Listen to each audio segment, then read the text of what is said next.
दोस्तों, कैसे हैं आप सब। उम्मीद है आप सब बहुत अच्छे होंगे। आज हम हरियाणा के राज्य के प्रतीक पढ़ने वाले हैं। प्रतीक मतलब हमारे जो राज्य का विशेष पक्षी, खेलों में या फिर कुछ टेम्पल होता है या फिर कोई एनिमल हो गया, वो विशेष मतलब राजकीय, जिसको राजकीय उपाधि मिली हुई है।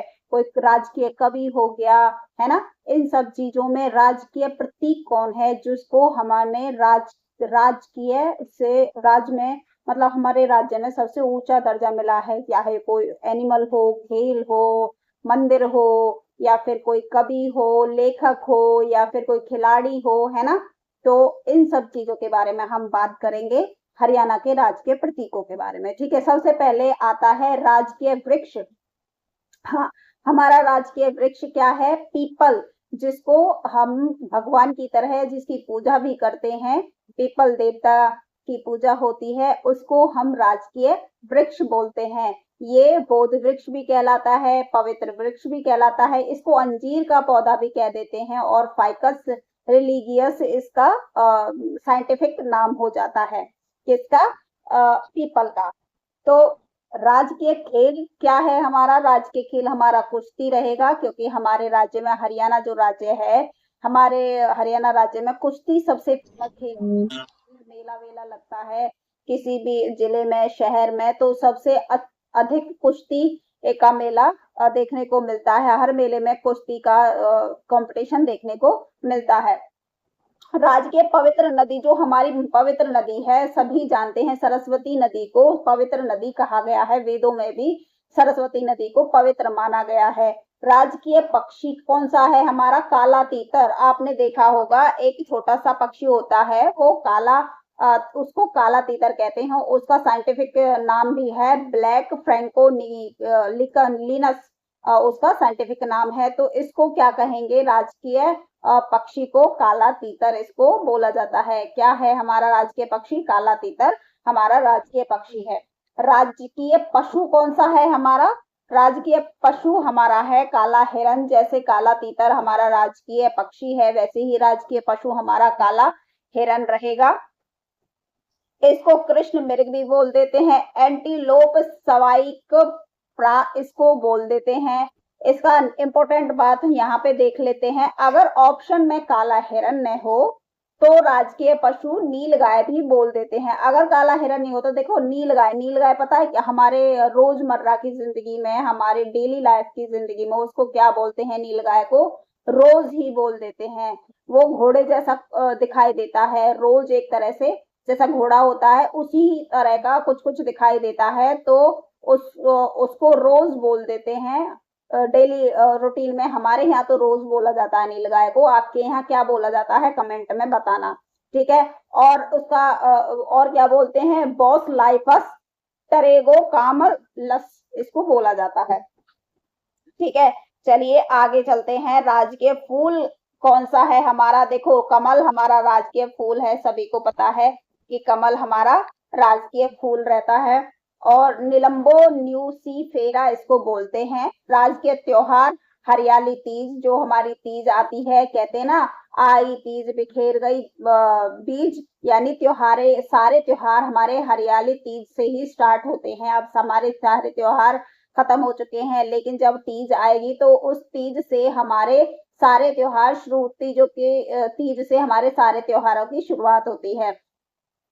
राजकीय फल, हमारा राजकीय फल जो कि अब चल रहा है, आम हमारा राजकीय फल है, जो सबका मनपसंद, सबका फेवरेट होता है। सब इसके दीवाने होते हैं आम के।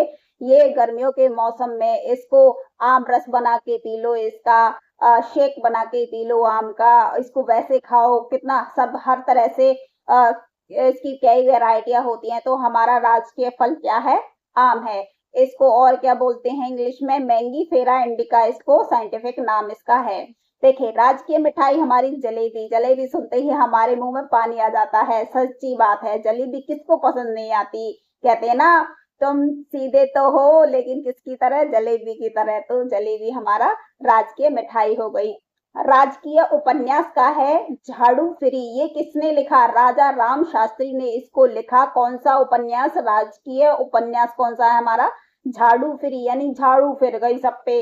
कि पानी जैसे कह देते ना, पानी फिर गया, तो झाड़ू फिर गई, सारे किए कराए पे झाड़ू फेर दी, यानी झाड़ू फिरी। राजा राम शास्त्री जी इसके लेखक हैं, इसने उन्होंने लिखा है ये उपन्यास। इसके बाद राजकीय हास्य कवि कौन है? सुरेंद्र शर्मा। आप लोगों ने देखा होगा सुरेंद्र शर्मा, जो कि आज एक बुजुर्ग हैं, और आज भी वो पत्नी के ऊपर व्यंग लिखते हैं, कवि, हास्य कवि हैं। ज्यादातर वो पति पत्नी के ऊपर ही कविताएं, हास्य कविताएं सुनाते हैं। तो सुरेंद्र शर्मा बहुत ही फेमस कवि हैं हास्य की दुनिया में। आप सभी लोग उसको जानते हैं, उनको जानते हैं, सॉरी, उनको जानते हैं। तो हमारे राजकीय हास्य कवि कौन है? सुरेंद्र शर्मा जी हैं। राजकीय हास्य व्यंग कवि कौन है? मीर जाफर जेठाली। कौन है? मीर जाफर जेठाली हमारे व्यंग कवि, हास्य व्यंग कवि हैं। राजकीय नृत्य कौन सा है? हमारा सांग करते हैं ना, जैसे किसी का नाटक हो रहा है तो स्वांग रचते हैं, नाटक करते हैं, तो ये राजकीय नृत्य क्या हो गया? सांग में नृत्य होता है तो वो वाला सांग करते हैं, सांग भी बोल देते हैं इसको। राजकीय गीत जय जय जय हरियाणा, ये हमारा राजकीय गीत है। बिल्कुल सिंपल सी बात है कि जय जय जय हरियाणा हमारा राजकीय गीत। हरियाणा आ रहा है उसके नाम में, तो ये ही होगा। तो हमारा राजकीय गीत क्या है? जय जय जय हरियाणा। राजकीय हिंदी कवि कौन है हमारे? उदय भानु हंस। कौन है? उदय भानु हंस हमारे राजकीय हिंदी कवि हैं। आगे देखते हैं और क्या है इसमें। दूसरा राजकीय हिंदी कवि कौन है? खुशी राम शर्मा। कौन है? खुशी राम शर्मा हमारे दूसरे राजकीय कवि हैं। देखो, दो राजकीय कवि, हिंदी कवि हैं, कौन कौन से? पहले हैं उदय, जिनसे उदय हुआ, देखे कहते हैं सूरज उदय हुआ, भानु, सूरज का उदय हुआ, उदय भानु, और जिसके उदय होते ही खुशी मिले, खुशी राम शर्मा। तो ये दोनों हिंदी राजकीय हिंदी कवि हैं। कौन है राजकीय हिंदी कवि? कौन कौन से हैं? उदय, सूरज का उदय हुआ, उदय भानु हंस, और जिससे और सूरज उदय होने से जो खुशी मिली, तो खुशी राम शर्मा। ठीक है।